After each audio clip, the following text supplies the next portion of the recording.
Hello everyone and welcome to my channel. My name's Brian if you happen to be new around here, but returning subscribers know that you're legends, you're winners, and today we're going to be talking about legends and winners and a handful of losers. Yesterday in and of itself was a massive news day. Lots of information regarding Throne of Liberty, lots of information regarding New World, their expansion, and their season pass model. And I think this is going to give us some insight. So I want to sit down today and talk to you guys about what we know, what people are saying, and my perspective on that. Because I think pay to win, as just a terminology among gamers, is overused. We've wiped the floor with that. Like, we have completely destroyed that term, and it ends up making the easy winner to declare. If I was going to declare one winner, it would be content creators. Me, Asmongold. If you guys haven't ever seen me, I look like Asmongold, or Asmongold looks like me, but maybe a little bit ghoulish, on his perspective. And on my perspective, I look like I ate Asmongold. Anyway, I'm only having some fun. I know some people are probably like, what the hell did I just listen to? By the way, I'm a stand-up comedian. And if you guys are going to be in Fort Worth around March 11th, come see my show at the Hyenas Red Room. Otherwise, you can check it over on Ginger Prime Comedy. I'll tag it in the comments below. Be sure to check out the show. We'd love to see you come by, and they've been a lot of fun. But note that I have a lot of dark humor, and I know my Asmongold joke doesn't necessarily qualify as dark humor, but I hope you guys enjoy the content anyway. But like I said, that plug aside, I really want to talk to you guys today about what's being said. There's two bits of information for Throne of Liberty that I think would be well worth your time. First and foremost, we do know that Amazon is publishing it, but there's an interesting carve out that we see. Now, when it comes down to the domestic and Asian regions, including Taiwan, those are going to be directly serviced by NCSoft. So we know that there is going to be an SEA region, but we also know that Throne of Liberty is going to be serviced by Amazon in Japan, and they specifically called out Japan, and I think that's really interesting and hopeful that we'll see an SEA region. Now, Andy Lin, who is an Amazon employee, actually, he tweeted this out the other day. He said, I had one day to play this game last year and ended up grinding out from 10 a.m. to 2 a.m. This is one of those MMOs, and I think that's very telling. I think that's a very positive thing to say. But that doesn't say anything about monetization. And Andy Lin is in charge of monetization over there, and he's just recently joined the Lost Ark team back in October. So he's a new employee. He got to play this game already last year, which makes sense. I think the localization is actually much further along. I do think we're going to see Throne of Liberty here in the West this year. They're saying June, and they keep saying June for a global release, but we'll have to wait and see. I'll give you guys all that information and more. So if you guys like Throne of Liberty, be sure to slap that like button, tickle that thumbs up button, or if you need to, you can always hit that dislike button twice just to make sure that it's working. But anyway, I digress, because we're talking pay to win, right? This is going to be the hot topic. This is why content creators are going to win, because of that phrase. It's going to get people to engage in the videos. It's going to get them to share the videos. It's going to get them, whether they're positive or negative on it, it's going to get them talking. And we got a lot of people saying this, especially about New World yesterday. I think New World came off as a big winner. Throne of Liberty, big winner. Amazon, a big winner. And content creators, we're going to be crushing it. I'm not going to lie. This is going to be massive for us because everybody's got an opinion on AGS, right? They either like New World, they don't like New World. They either like Lost Ark, they don't like Lost Ark. Like, mmorpg players are very interesting. We're a passionate group who are very opinionated and very tribal, to say the least. But it's interesting to see Amazon continuing to absorb all of these things. That's why they are a big winner from yesterday. But let's toss up some comments talking about people calling New World's changes pay to win. Now, if you guys haven't seen, New World's introducing seasonal model. They're adding in an expansion. Throne of Liberty's monetization is unknown, but NCSoft has a reputation. But then they also have Guild Wars 2. So there is a wide range of possibility here, and that's what I want to sit down and kind of make this video about for you guys today. So if we take a look at what people are saying, Salty's like Throne of Liberty being published by AGS, I'm out. The fact that they have to pay for an expansion, that means that they lost Salty. Now, Queen Slayer says if you pay money to affect gameplay in a positive direction in a non-cosmetic way, then it is pay to win. And then finally, Moab94 says New World is already pay to win. I have to say, I think one of the things that we're going to classify kind of the loser aspect of it, like the who won, gamers won. If you have a family, maybe you lost. Like not that your family's not worth it, but we all love our kids, right? But They're easier to like when they're a little bit further away.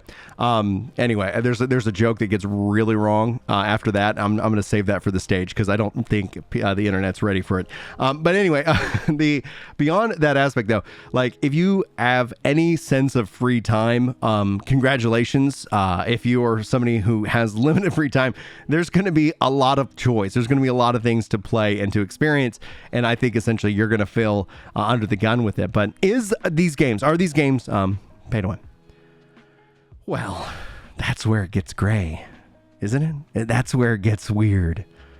Because what is pay to win? Now, I think the vast majority, the silent majority, maybe 90%, if I'm being over optimistic, of gamers would be like, as long as you can't swipe your credit card and beat me over the head with it, then it's not pay to win. Like, as long as that is the deal, like that is, I would say, the vast majority, the silent majority of gamers feel that way. If you swipe credit card and you beat me down with it, well, that's pay to win. You just paid to have an advantage over me.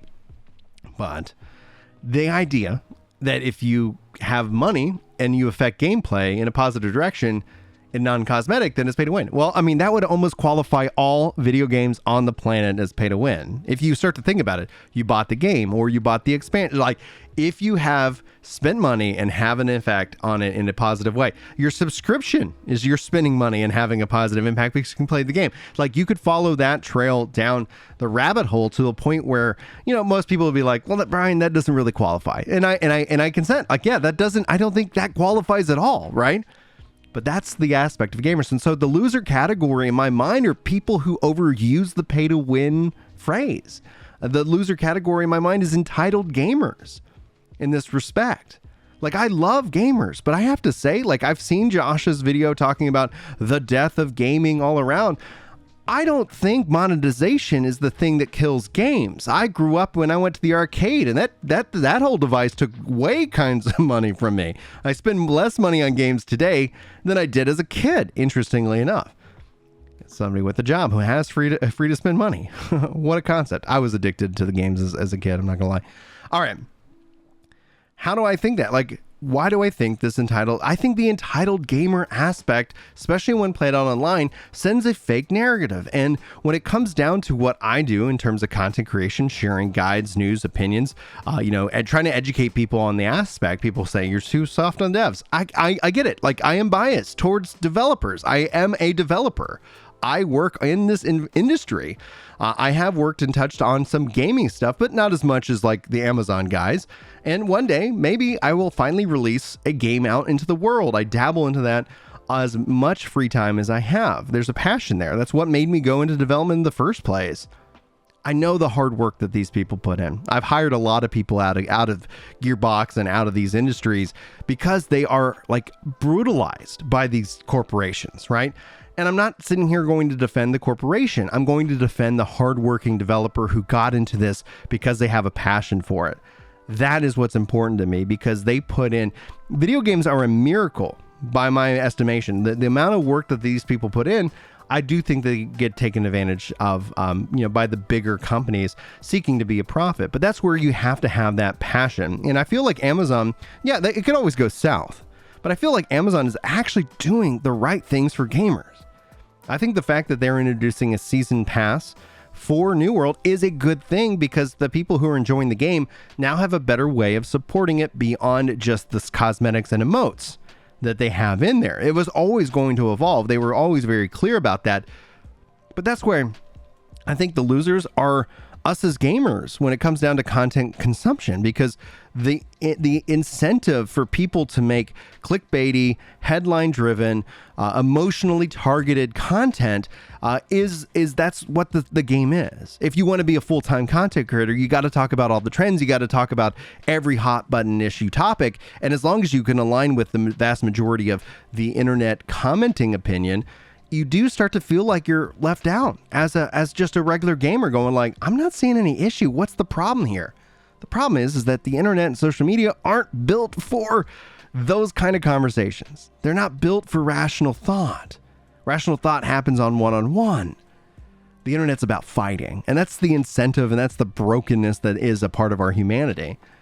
So the winners, I think, are gamers, and the losers are gamers. The winners are content creators, and the losers are the entitled ones, the ones that really are going to lean into choosing to be mad when you could choose to be happy, especially with the options of gaming. It's not like Elden Ring all of a sudden doesn't exist. It's not like all of a sudden you can't go and play like your favorite game, with some exception. We there in the online gaming world, like, you know, when we start looking at Redfall, if Redfall doesn't succeed, you know, there is the chance that game preservation, especially with the always online aspect, is a risk. I'm not gonna. I'll give you that point. I'll consent. You know, that I'll concede that point.